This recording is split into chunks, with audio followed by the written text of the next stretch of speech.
আজ মাঠ থেকে তুলে এনেছিলাম টাটকা বেলে শাক। সেই বেলে শাকই আজকে হবে ভাজা।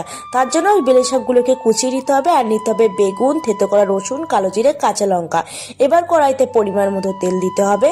তারপর তেলটা ভালো করে গরম হয়ে গেলে তার মধ্যে ছোট ছোট করে কেটে রাখা বেগুনগুলো দিয়ে দিতে হবে।